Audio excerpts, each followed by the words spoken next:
Atos capítulo 21. Então ele respondeu: Que fazeis chorando e quebrantando-me o coração? Pois estou pronto não só para ser preso, mas até para morrer em Jerusalém, pelo nome do Senhor Jesus. Versículo 13. A terceira viagem missionária de Paulo foi cheia de expectativa e de forte comoção entre os irmãos.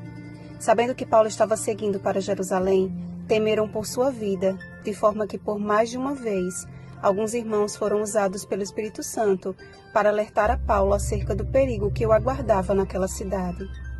Decidido, porém, a prosseguir viagem, tomado de um ânimo e confiança sobrenaturais, Paulo procurou confortar os irmãos com a coragem de quem estava disposto a dar a vida se preciso fosse, pelo nome do Senhor Jesus.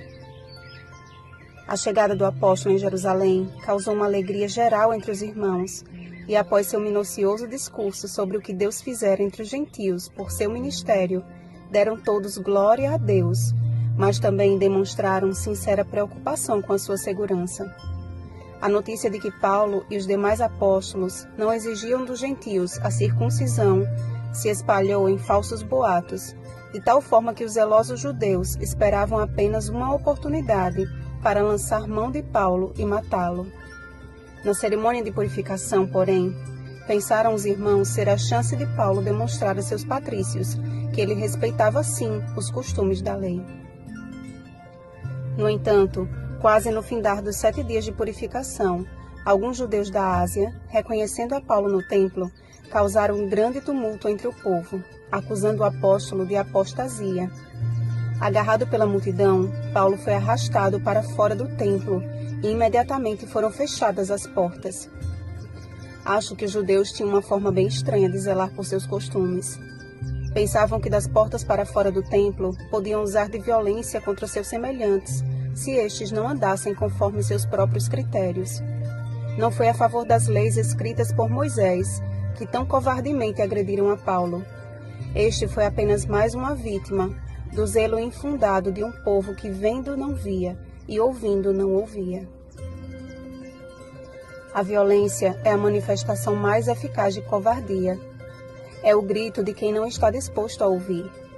Sem direito de defesa algum, Paulo teria morrido espancado não fosse a intervenção de Deus através do comandante da força. Carregado escada acima pelos soldados, o apóstolo chegou a um ponto em que pediu a palavra ao comandante. Gravemente ferido, aquele fiel servo de Cristo pediu permissão para falar aos seus agressores. Interessante observar que, ao fazer sinal com a mão, logo cessou o tumulto e fez-se grande silêncio.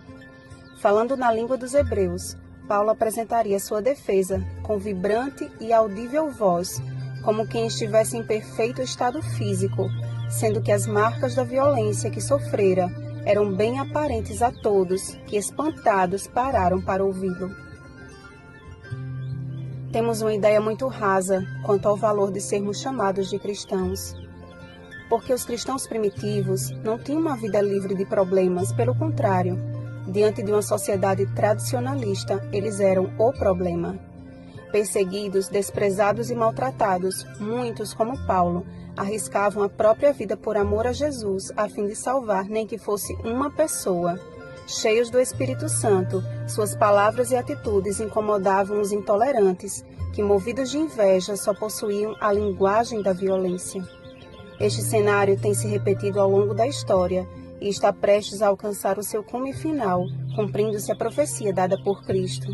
Então, sereis atribulados e vos matarão, sereis odiados de todas as nações por causa do meu nome. Mateus 24:9.